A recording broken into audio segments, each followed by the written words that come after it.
Hi friends, good morning. രാവിലെ എഴുന്നേറ്റ് കുളിയൊക്കെ കഴിഞ്ഞു, വിളക്ക് കത്തിച്ചു, പിന്നെ പ്രാർത്ഥിച്ചു.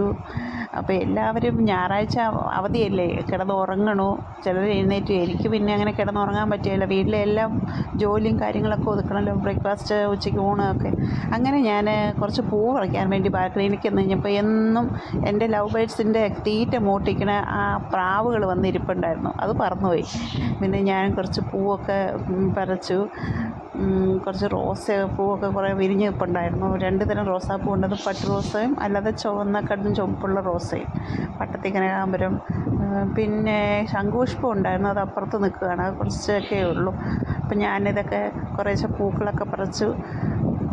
അപ്പം ഞാൻ അടുക്കളയിലെ കാര്യങ്ങളൊന്നും ആയിട്ടില്ല. തലേ ദിവസം ഞാൻ വെള്ളത്തിലിട്ട് കടല കുതിർന്ന് പാകമായേക്കണം. ഞാൻ ഓടി വന്നതേ അതൊക്കെ എടുത്ത് കുക്കറിനകത്തേക്ക് ആക്കി കുക്കർ അടുപ്പത്ത് വെച്ചു. അപ്പോൾ ആ പരിപാടി അവിടെ ഇരുന്ന് വെന്തോളും.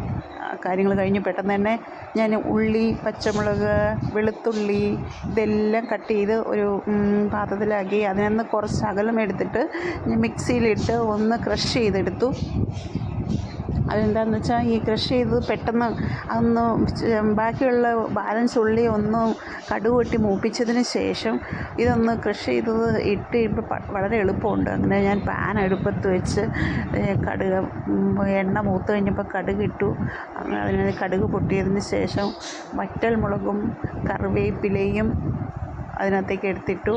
അതും ഒന്ന് മൂപ്പെത്തിയതിന് ശേഷം ഞാൻ അരിഞ്ഞു വെച്ചിരിക്കുന്ന സവാളയും പിന്നെ ക്രഷ് ചെയ്ത് വെച്ചിരിക്കുന്നതെല്ലാം കൂടെ, ക്രഷ് ചെയ്തത് ലാസ്റ്റാണ് ഇടുന്നത്. മറ്റേ ഉള്ളി ഒന്ന് മൂത്തതിന് ശേഷം, ഒന്ന് വാടി മൂത്തതിന് ശേഷം അതും കൂടെ ഇട്ട് യോജിപ്പിച്ച് അപ്പോഴത്തേക്കും പരിപാടി കഴിഞ്ഞു. പകുതി പരിപാടി കഴിഞ്ഞു.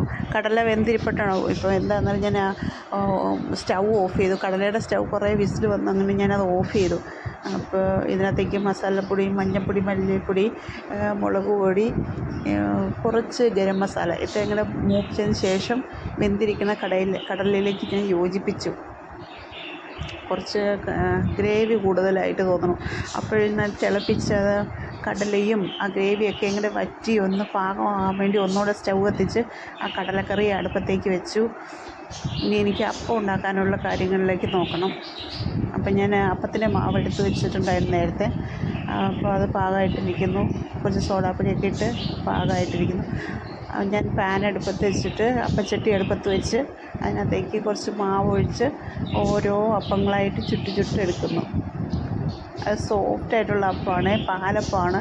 കടലക്കറിയും അപ്പവും ഇന്ന് സൺഡേ ആയിട്ട് ഉണ്ടാക്കാമെന്ന് ഇന്നലെ വിചാരിച്ചുകൊണ്ടിരിക്കുകയാണ്.